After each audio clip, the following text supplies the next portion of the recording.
Right, I was here watching some more quite a bit of so said, "Yeah, good evening, Sempro." I say, "Yeah, go can't see what Bridgeham's on 7 o'clock." So there's a fat out and operation actually kufuda.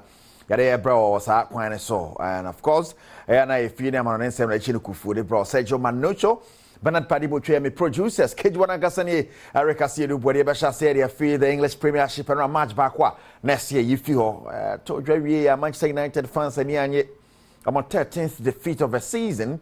And see that 13th 13 and say in a game United they lose 4 so are intense but you see records are hot Eric Ten Hag in a Chidom United no there and yanko PMO was Seals Park near the a course so about Crystal Palace and Manchester United no near my day on next game I'm going to Arsenal so per league gadget into back-to-back defeats also many honey and we have pressure more. And about Eric Ten Hag, so it's a red table. So on top of the table, Arsenal already 3 points. Where United are also with 54 points, and where Europe in the qualification, I'm gonna something which is there, but still, women Vogo United, so we boy Europe next season. They say a Conference League, say a Europa League, and Mubiano. I'm going to qualify no mercy. I can't ever. Now, you can say no, you copy more and some from copy more Italy. Now, Napoli. Woman idine na de apem so na okopiemu a Inter Milan waje league na wie dada but am for second third fourth near the idea here so betima bo Europa and am asa game mu yede ngaka Napoli about one wade enkopiemu yesa na sa game no esikon and no Salernitana so tena fima Atlanta born come you know I want to me at na second leg of the UEFA Champions League Paris Saint-Germain tena Borussia Dortmund na dia pem so sa game no be the first leg Dortmund any Paris Saint-Germain we the second leg ne be sia course Paris Saint-Germain be back at me abe Dortmund a few American Crabia and be share was sa game no live commentary wo some FM ne Adom FM ti ana wa share so sa dia man but official final of the UEFA Champions League the bro T Havana Tema Shastia no pa na wi anwumra hwebo na boma gieni aboma festival ankasa and ya dey bro T Havana take a chance on the 1st of June the UEFA Champions League final Tema na dey ba yes as FM Champions League Fun Day in Tema. Now, if you're on your copy more from the Black Starlets of Ghana, Ghana maintain Moro in Fiat Johnson and Che, and I'm copy more the UEFA Under 16 Invitational Tournament in Russia. Now, Yanya Bades, I boy, Moani Adia, Lucy won, you winning games, a tournament that's here. Your next assignment, the Wafu Zone B tournament at Basso on the 15th of May, one kind of chassis. Like Kingston, coach Penny Parliament, the Black Starlets, and somebody to draw, and say, idea about quite a good size, permanent mountain, or GD is about Boamo in the Waffle Zone B tournament anymore. Coach the Black Starlets, Ghana 19 in Field, so on a 17-4 coach. I don't know, I heard you because so what the Waffle Zone B in my chassis on the 15th of May. Now, young copy more MTN FA Cup semi-final games, need him say, Basso Samana boy, and putting the first son at the court, Sugakope. Emunchemo nyina no imana confidence eboyemo enra imperifo ekwa asetena no aba beda ho se wafa park Sugakope enso atreman ene Legon Cities 1:30 p.m. ebeba so ohwie ne sape bofa kwata no ene Dreams FC 3:30 p.m. womo eri ahihye so imperifo ekiremu a afidie no one pese yebe bono MBI ahodro intino ena wamo ayenesa Dreams FC eni abre se wamo esan ekojiremu ewo CAF Confederation Cup na omo eti oman Ghana enim ohwehwom ewo league ne so a enhyeda enkoye enfama wono musa ohwen so atreman ewo round of 16 no ochibrekum Chelsea edinechi eka form eno powremu ewo quarter finals a eno nso one Karela United oye ne fomfram ansa na okopiemu ewo final enei one Legon Cities edebe tentam so Legon Cities enso ene Nania FC wo round of 16 Legon Cities eye ne fomfram ewo quarter finals no one Bechem United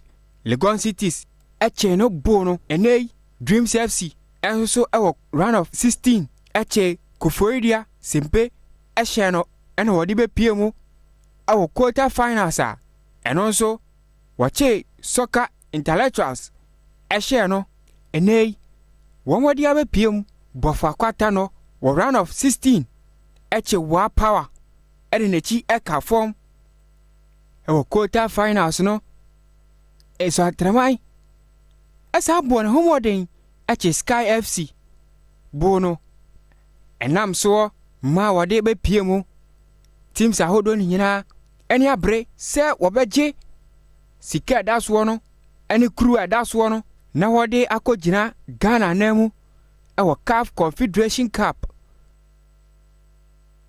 Emmanuel Tay na oboye mo de ekoso the MTN FA Cup semi-final mo enhye no na yenkopio match day 29 of the Ghanaian Premier League match day back e ka mo ya Aduana Stars back Lions na be ball 0-0 after match day 29 ya yin radio na fio aka wukoda me Dachina has folk the Chelsea be ball but ahead of us whole game no say na table no sit here some text lead by 52 points Nations tosumi no aka Lions tosumi say Aduana and draw no nti aba betoso 9 43 now no and of course in Swatman so the horse I did so sa me die mamunyina hyehyɛ inside the akodu korokoto so 10th or share so fokwa on so ediwa but number 13th this year team say mueden as Victor so 13th with 35 points so watching otimi wini or 38 na so otimi afra ba be 11th na 10th baby to say in a city omo win the Dreams FC Heart of Lions RT omo na area anya sam keto akra.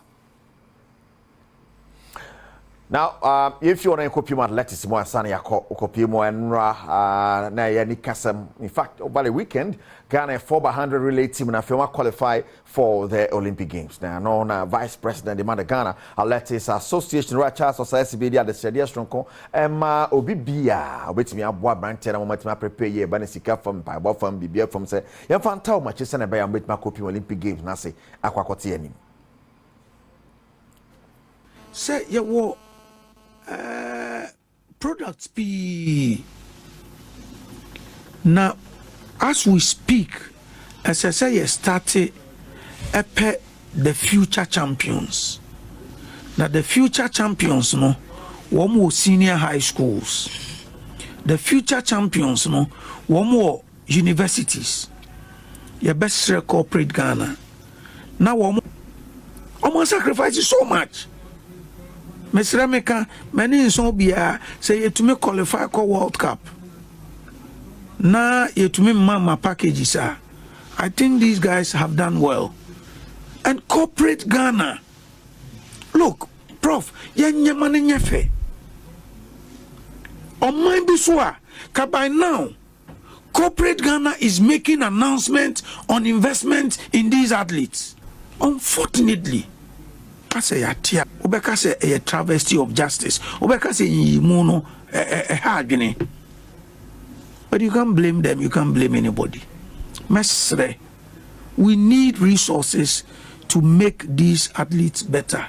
We need resources to create more champions. Right, Charles Osei Asibe, the barrister. Now, what they say to Edra Sano, na better as a son of pay so kind of home, can see so, or Badwam so, chance to the chase and Baba, we are a Taliban, sounds to the numerous so, Erika Casaba Pew so, and the idea, and of course, nay, best day, Kevin Adom Dankwa.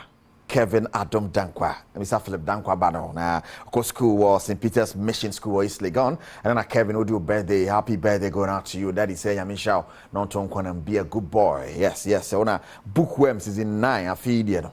I want to win here. I'm saying, what dream Bopa? So as you yes, I say, Kevin Adom Dankwa, happy birthday. God bless you. Be a good boy. And of course, Koko, CEO of Caution, Craft and Retta Jewels, our Tema Community 8. God bless you, madam. Happy birthday going out to you. I was imagine so nene yeden samuno asi Sergio Manucho Bernard Padibo tweme producers. Kejuana Kasane Erica Sidu Bodi ya pomudi on sembe to aso Mrs. Fiaman Kwat Maklo. On the twaso wi ana de aka ba koso Badwam.